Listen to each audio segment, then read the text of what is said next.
Yes, New Orleans is the birthplace of American music. I don't care what anyone says. Amen. But we need to make sure that we are figuring out how New Orleans is not just the place where music came from, but also the place where music is going to.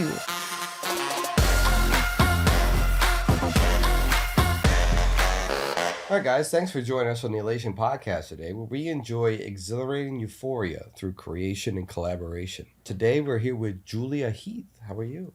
I'm great. How are you doing? Good to have you here. Good to be here. We'll talk about a bunch of stuff today and music oriented wise, but let's just get started on your origin story, where you're from, how you grew up, and why you ended up where you're at. Yeah, it's a wild ride, but I'll tell the Spark Notes version. Awesome. So I'm from California. I grew up in San Diego. Okay. As soon as I turned 18, I went to Northern California to go to college. Ended up staying in Northern California in the Sacramento area for, I guess, a total of 7 or 8 years. I did not go to college for live music, but I fell into live music as one does. I spent, all the time I was a college student and several years after working at music venues. Right. So the main venue that I was at was called Harlow's in Sacramento. It's a 425 cap club on J Street with a 200 capacity venue upstairs. Super cool spot. People don't really think of Sacramento as a music city, but I disagree. Yeah. There's a lot of people run through Sacramento.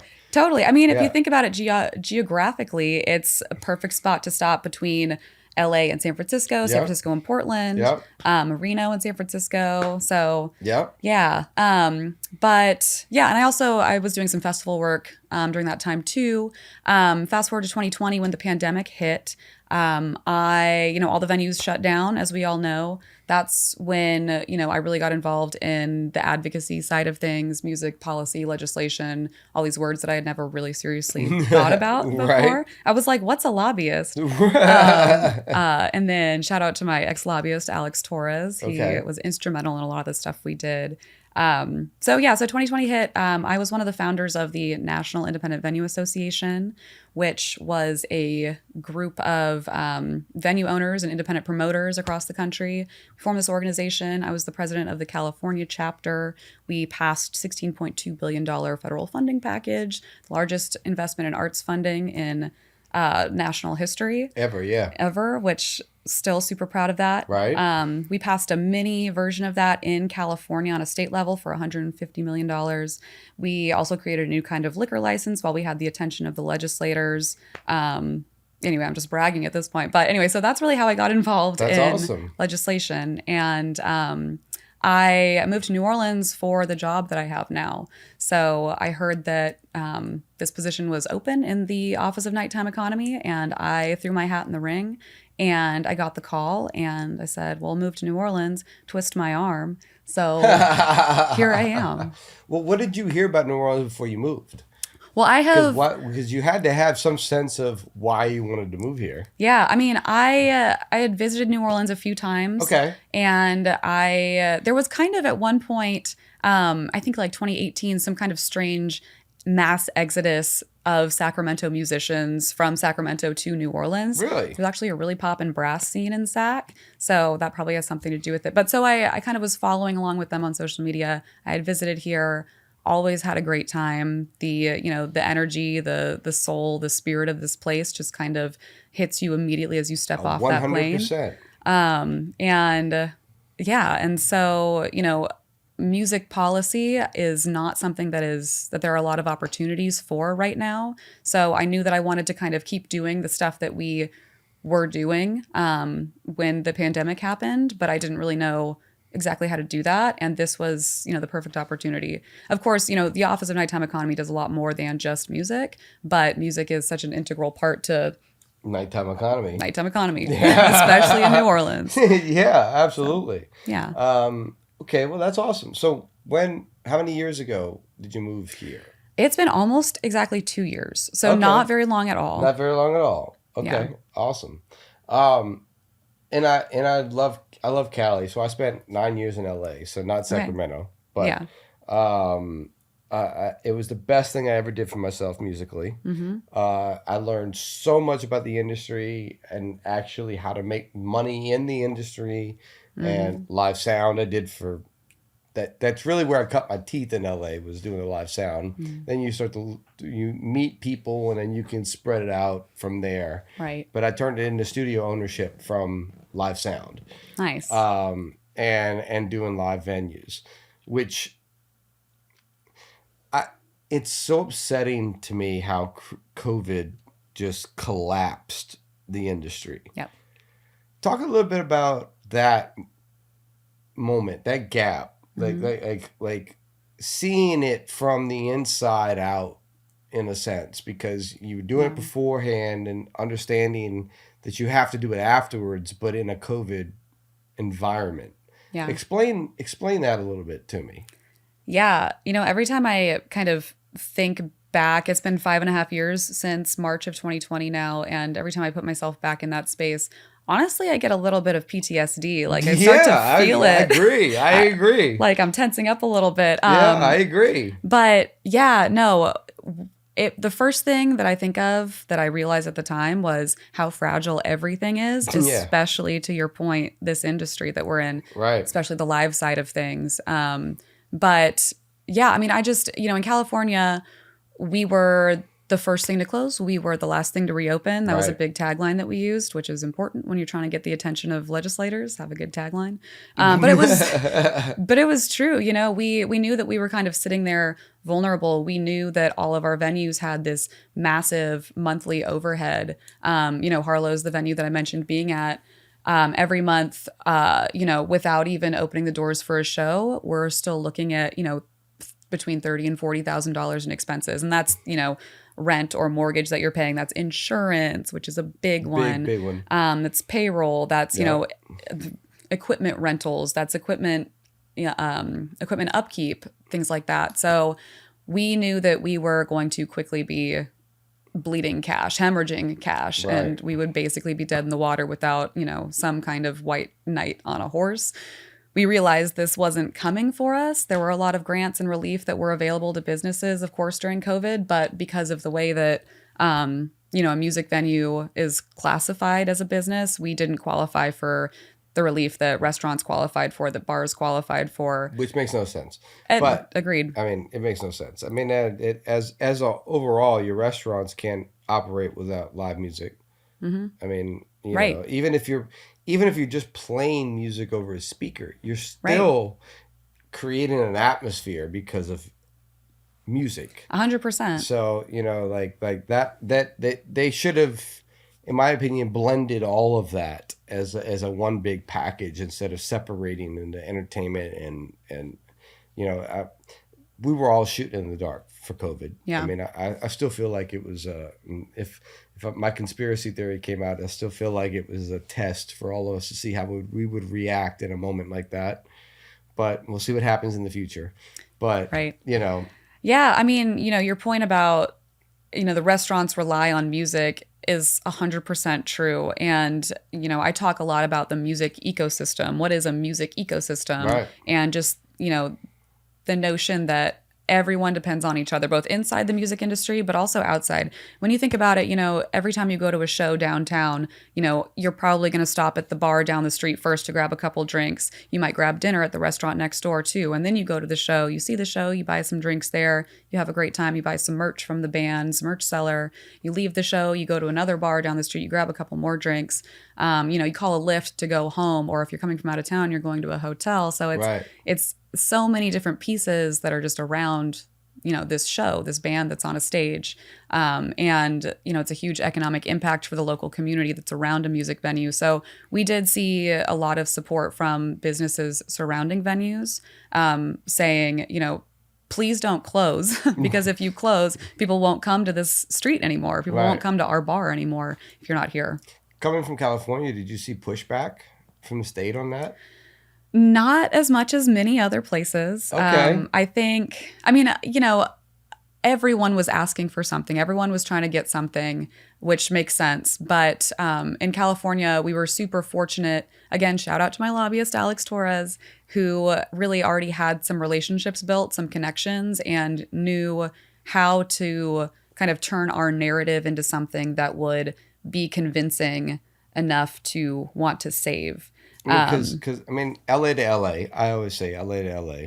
You know, that LA is very reliant on creativity. Yeah.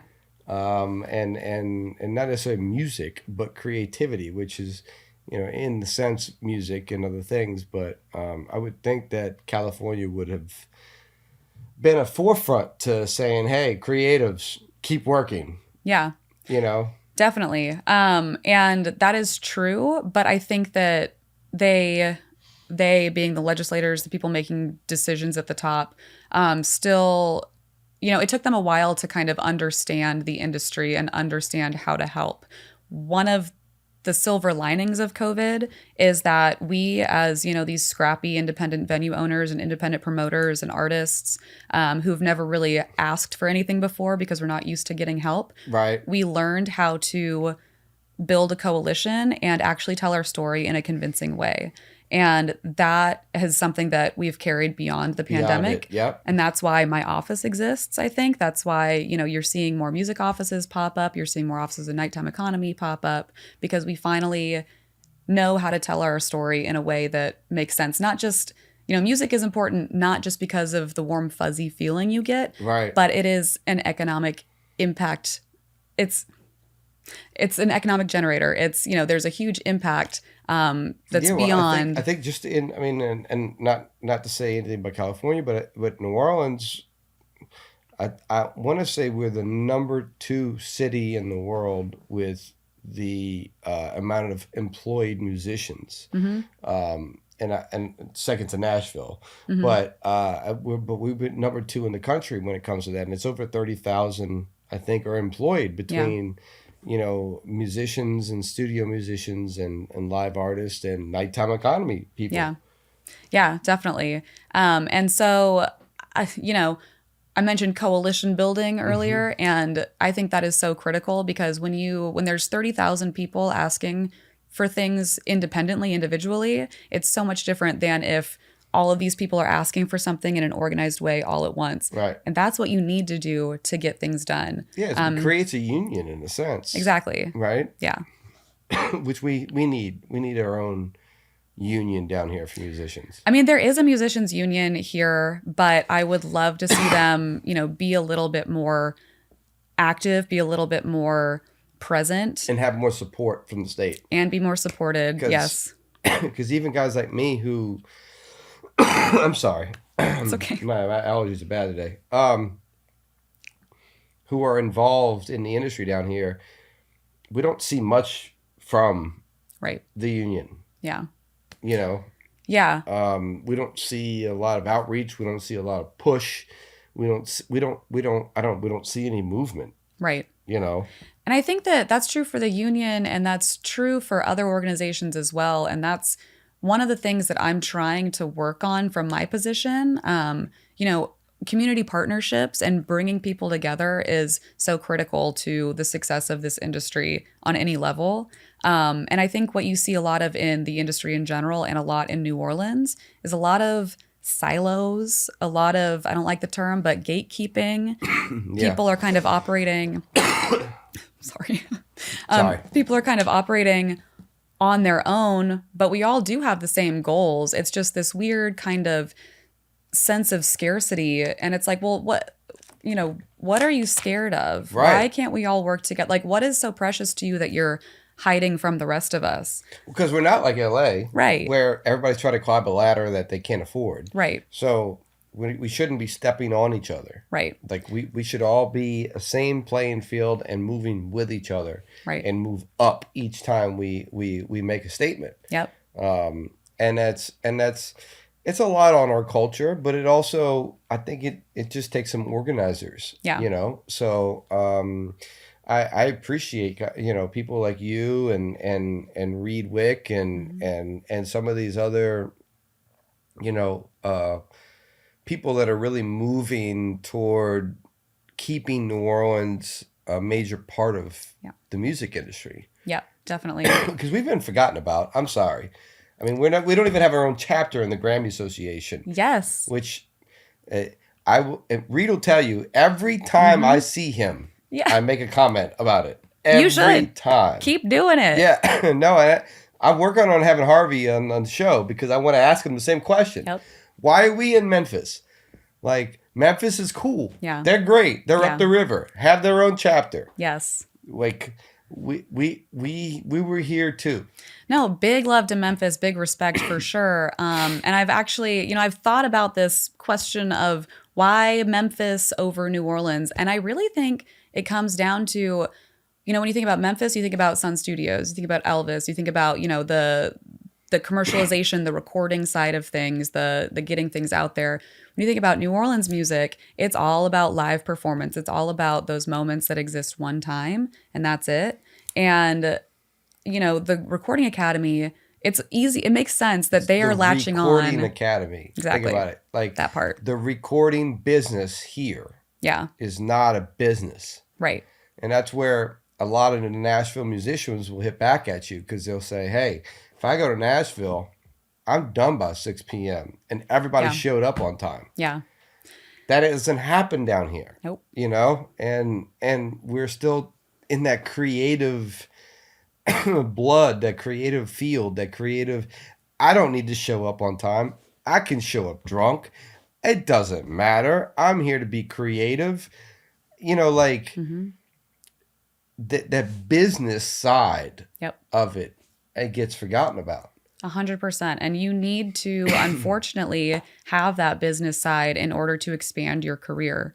And it's challenging being the creative and also being the business manager, being the accountant, being the marketing person, all for yourself, because those are all different jobs, but you have to do it.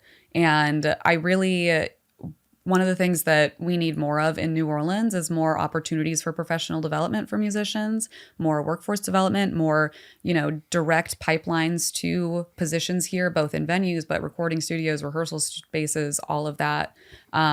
So yeah, that specifically is something that we're trying to address. This year, my office has been partnering with the Ella Project, which is an amazing organization. We love the Ella Project. We've had everybody on. Yes. We've been partnering with them to host a year-long professional development series that my tagline is "Put the business in music business."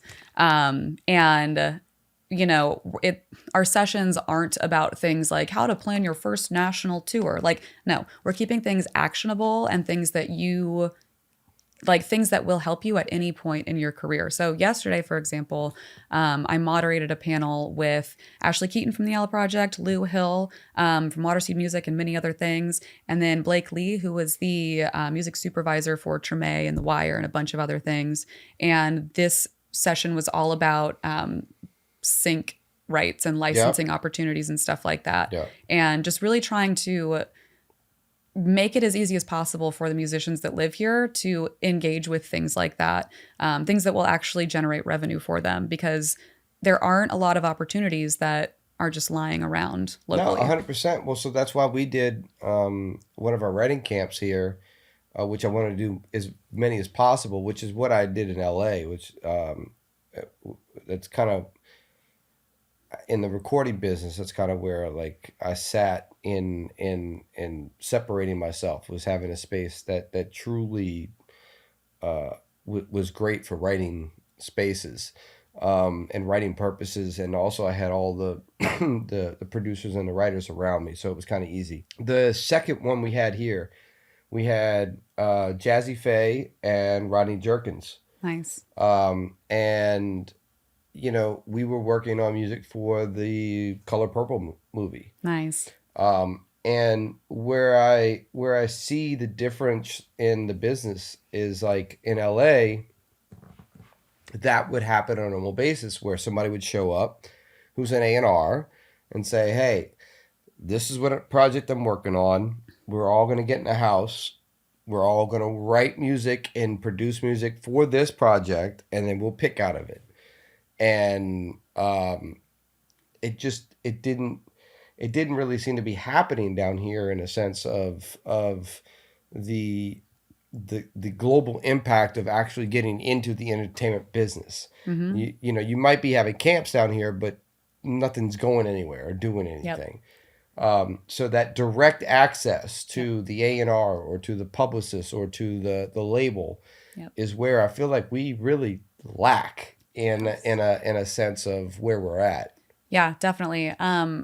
I frequently hear people here talk about, how can we be more like Nashville? How can we be more like Atlanta, Austin, New York, blah, blah, blah.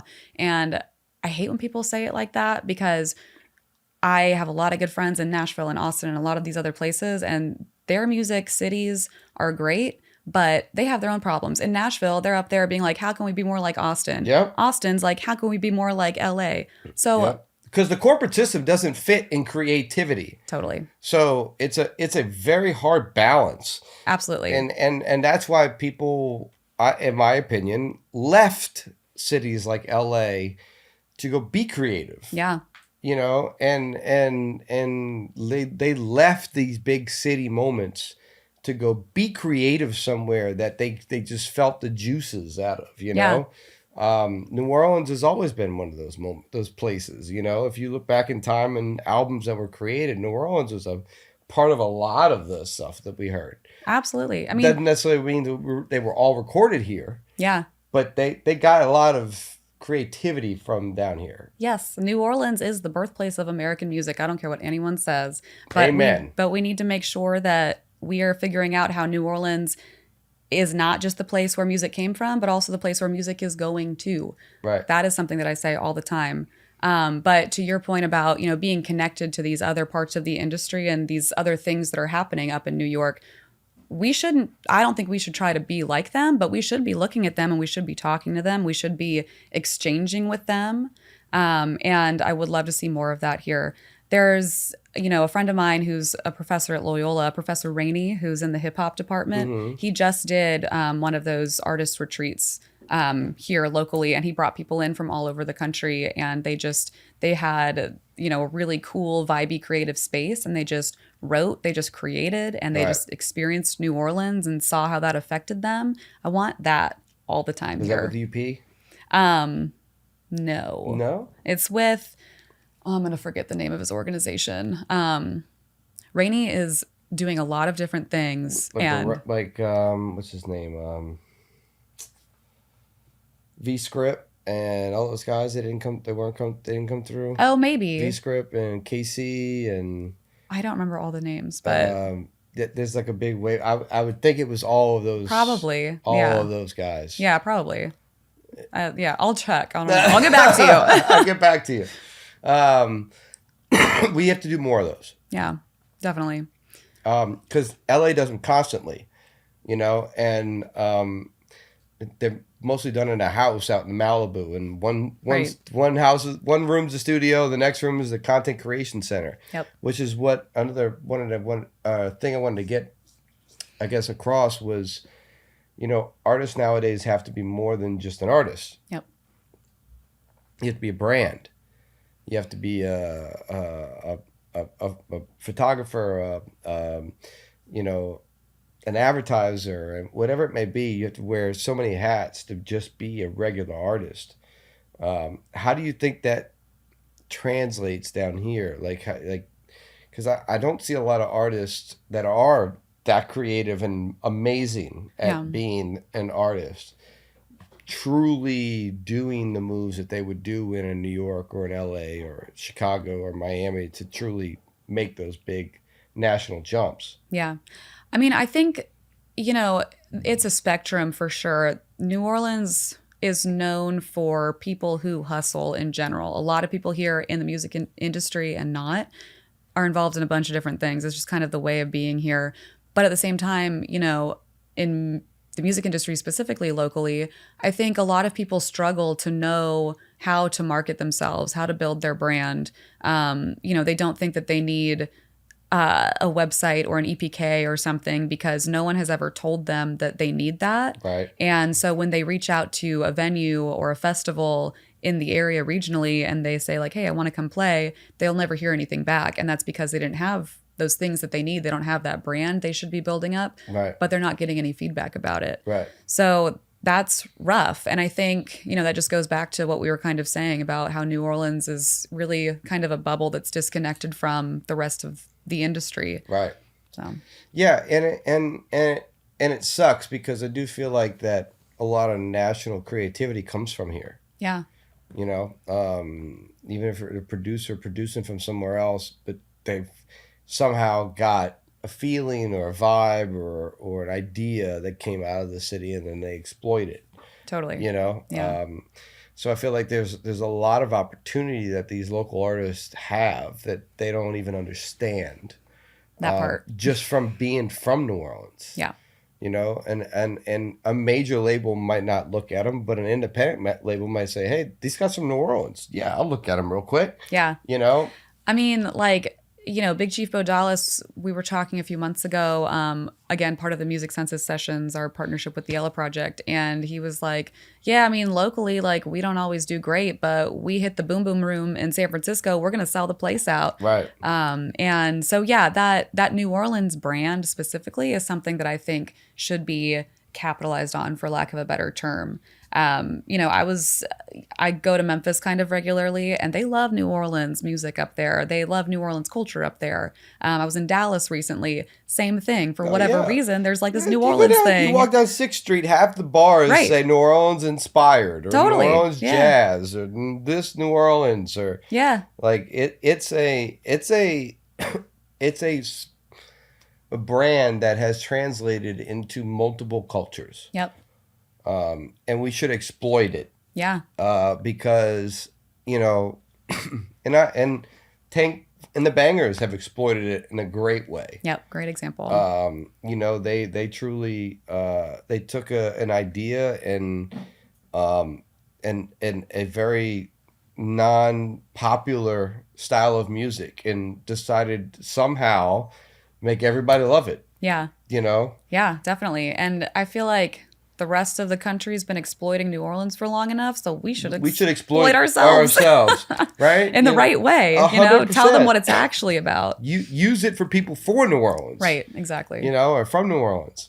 Well, that's awesome. Well, so developing music censor sessions. Let's talk about that. Yeah, so the Music Census Sessions are, like I was saying, it's a professional development series in partnership with the Ella Project and the New Orleans Public Libraries. It's called the Music Census Sessions because of the New Orleans Music Census, which we did last year. It was led by our office with a series of community partners, so individual musicians, but also organizations and things like that, venues. And the Music Census was the first ever publicly released study of the New Orleans music ecosystem. Okay. So it was a survey that we put the word out in every platform we could because we wanted to hear from as many people as possible.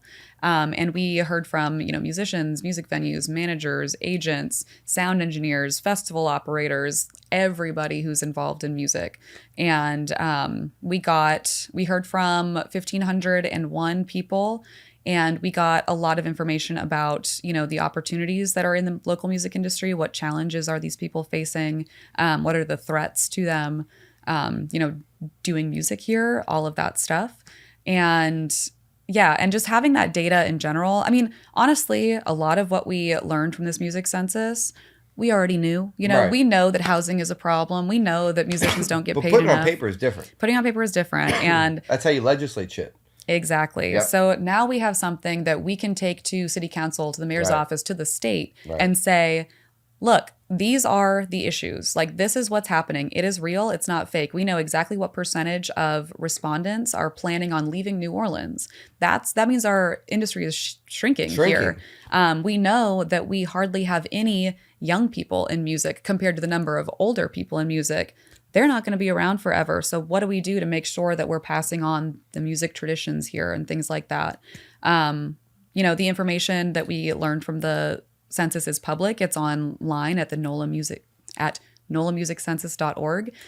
We wanted it to be publicly available so that other organizations could use this information as well to inform their programs, their grants, things like that. Anyway, going back. Oh, The film and the music industry should kind of do a yep. right. I agree. Okay. We're on the same office as the film office in Gallier Hall, and Okay. we do talk. We need to collaborate more, though. You're absolutely right. Because I'm on the board of Film Louisiana. Nice. So I'm on the board because of the Dolby Room, which Nice. they didn't have anybody audio wise at all in the film on the film board. But unfortunately, I got on the film board when we got out of the film business evidently. Right. Yikes. So yeah, that coincided with everything, but that just shows another, vulnerable part of Louisiana, and our politics are vulnerable to up and downs. Totally. And as a business guy, it's hard to throw a $30 million film down here when you're not necessarily understanding how the business is going to be stable, and like it's stable right now because we just rotated it back in, but it takes years to shoot a film sometimes. So like that could change. Right. And why would they spend money on the spot that it could change? Right. So it threw me off completely. I got on the board and I was like, I'm looking at these guys. I'm like, well, what are we doing if we have nothing to offer that these other states aren't offering already? Right. I mean, unless you're willing to shoot a specific location in New Orleans, you're not coming down here right now. Right. We don't have production people. We don't have sound guys. We don't have catering. We don't have the men on the ground and the grips that you need to shoot a video that we used to have here. Yeah. Everybody's gone to different places. So the music industry is in a sense kind of crumbling on itself like that. Yeah. And people are having to leave to keep their careers moving and see progress. And it just sucks. Yeah. Being from here, and it just sucks seeing that type of degradation. Yeah, absolutely. And that is, exactly like the music industry. And I think that's one of the main challenges. Well, I know that's one of the main challenges that we face. It's just like people are hesitant to invest in a film down here. People are hesitant to invest in festivals down here, in, building new facilities down here because hurricanes are a thing. Right. And again, that's one of the things we heard from the music census. One of the questions we asked was, how often are your events affected by the weather? And I think something like 3% of respondents said never. So, that's cancellations, that's lost revenue, that's lost jobs, all of that. Right. But going back to your question, the Music Census Sessions came directly out of what we heard from the Music Census in terms of a need for professional development opportunities, a need for workforce development. So, when we were looking at the results, kind of breaking up the different things that we know need to be done, need to be part of our music industry strategic plan. That was one of the low-hanging fruit items because the Ella Project, they already do such an amazing job with professional development. Right. So we were like, oh, you guys are ending this one series over here. Like, let's do one together over here. So. Awesome. Well, we got to get more people involved. Mm-hmm. Right. And a working union would be great for us down here for musicians. In Cali, do they have a union for musicians? Oh yeah, right. There's unions for everything. Yeah. Right. Yeah. What is it? Filipino Tinta World operators, right? From the campaign, they got a union, right? Yep. It's we just need more people talking, more representation, and I honestly feel. Right now, as I've been involved in the last few years in the industry down here and trying to help, I feel like there's more people talking about it than ever. Yep. Right now. I agree with that. And I think, you mentioned Reed Wick. He's working on things at a state level, and there is communication between the state and the city. I don't know what it was like, before I was here, but it certainly, since the time that I have been here, it seems like there's more of that, which is critical if we're going to make changes and, make things happen in a really 100%. Sustainable way. Well, one day we're going to get on Harvey and say, hey, New Orleans. Right. We are our own chapter. Right, exactly. I'm waiting. Tell me when and where. Come on, Harvey. and I think it's on us. Mm-hmm. In the end, I think it's on us. I feel like business-wise, we've been the Big Easy for a while. And, we're always built on the pirate city and not necessarily on the corporate structure of how things are done, and that's why people love us. Yeah. But that bridge the gap of where we need to be for the industry, I feel like if we just moved a little to that side of the corporate, an understanding, Yeah. not changing, but that Right. corporate understanding, Yes. I think is a big change, Yes. and could change a lot of dynamics of how we live down here, and how musicians can truly make a living, and treat their job like a job, and go home and enjoy their kids, and have a family life, and make money, and do what they love, Yes. because that's, I mean, you go to Nashville, there's not a studio open past 8 p.m. Yeah. I mean, it's just not the way it works. Yeah. It's a business, and the creative side's done afterwards, but it's not thought of the same way. And we have to find ourselves some way in that realm. Yeah. I think that it's really easy to feel helpless and just kind of sit around and wait for something to happen to you. And when we're talking about things like legislative change in a place like Louisiana, It takes cultural yes, time and generational changes. it does absolutely. And it takes people talking to each other and organizing and focusing on something. Right. Back to coalition building, there are some amazing cultural leaders in New Orleans, but I would love to see some more, advocacy around preserving the culture, preserving the music industry, forwarding the music industry, things like that. Like I was saying before, about a million different people can be sitting around wanting and needing the same thing, but if they're not asking for it in the right way, Right. it's never going to happen. Yep. The state budget does not have just like this bucket over here that's like, oh, well, maybe we'll throw this person, even though they never asked for anything. Like, Right. you need to ask for something. Absolutely. So, Absolutely. What is it? Closed mouth doesn't get fed, right? exactly.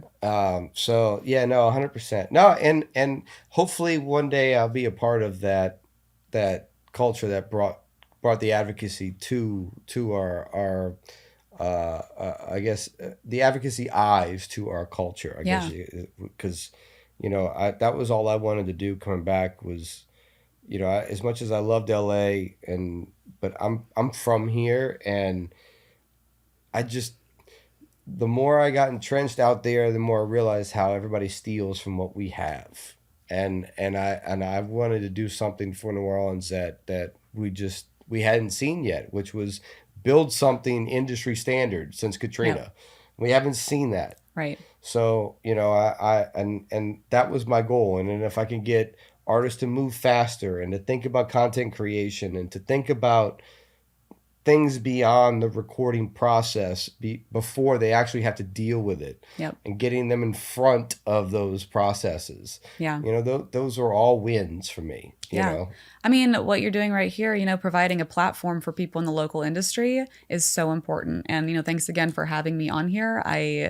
I talk a lot all the time about this stuff, but sometimes it feels like you're just screaming into a void. But Right. the variety of guests that you have, and having people who are, working artists, but also on the industry side of things, trying to make these things we're talking about happen, just providing that platform is so important. So thanks for what you do. No, absolutely. No. And one day, hopefully we can get everybody together and we can scream loud and we Yes. can make some change, right? Yes. Absolutely. Well, good. But that's what it's all about. Well, I appreciate you here today. Yeah. And thanks for sharing your journey and your story. And I appreciate you doing what you're doing for the nighttime economy, but the actual culture here, which every city in America needs, which, they need a little bit of New Orleans. Yeah. It's a privilege to be here in this position. Awesome. Well, great. Well, thanks again. Any socials you want to share with Yeah. what's going on? I would love for everyone to follow the Office of Nighttime Economy's Instagram, which is nola.nightlife. And if you want to follow me personally on Instagram, my Instagram handle is pawnshopdisco. Pawn Shop Disco. I love it. So, yeah. I love it. I'll be a little bit spicy on that side, All but right, Nola I love Nightlife it. is all business. I love it. Awesome. Well, great. Well, thanks again for coming today and talking about everything. And thank you guys for listening. And please check out Pawn Shop Disco. That one I'm going to right now after this show. It's a party. But thank you guys for listening. If you'd like to see more, please like and subscribe. And I will see you guys in the next podcast. Thank you.